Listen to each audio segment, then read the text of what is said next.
मेरा नाम सोनू कंवर, कक्षा 7 है। कलयुग समाज के अशुभ लक्षण।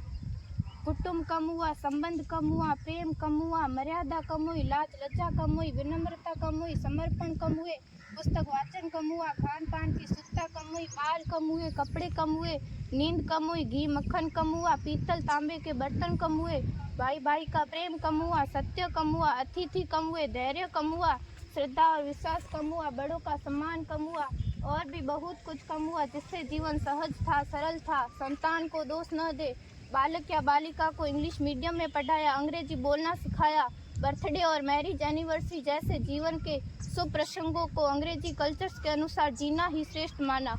माता पिता को मम्मी डैड कहना सिखाया। जब अंग्रेजी कल्चर से परिपूर्ण बालक या बालिका बड़ा होकर आपको समय नहीं देता, आपकी भावनाओं को नहीं समझता, आपको तुच्छ मानकर आपसे जुबान लड़ाता, जब आपको बच्चे में कोई संस्कार नजर नहीं आता, तब घर के वातावरण को गमगीन किए बिना, संतान को दोष दिए बिना एकांत में जाकर रो लीजिएगा, क्योंकि पुत्र या पुत्री की पहली वर्षगांठ से ही भारतीय संस्कारों के बजाय, मंदिर जाने के बजाय केक कैसे काटा जाता है, यह सिखाने वाले आप और अम्मी है। जब बच्चा पहली बार घर से बाहर निकलता है तो प्रणाम और आशीर्वाद के बदले बाय बाय कहना सिखाने वाले आप और अम्मी है।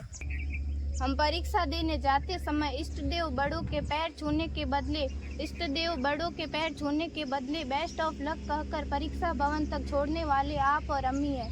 बालक या बालिका के सफल होने पर घर में परिवार के साथ बैठकर खुशियां मनाने के बदले होटल में पार्टी मनाने की प्रथा को बढ़ावा देने वाले आप और अम्मी है। बालक या बालिका के विवाह के पश्चात कुल देवता देव दर्शन भेजने से पहले हनीमून के लिए फॉरेन टूरिस्ट स्पॉट भेजने की तैयारी करने वाले आप और अम्मी है। ऐसी कई ढेर सारी अंग्रेजी कल्चर्स को हमने जाने अनजाने स्वीकार कर दिया है।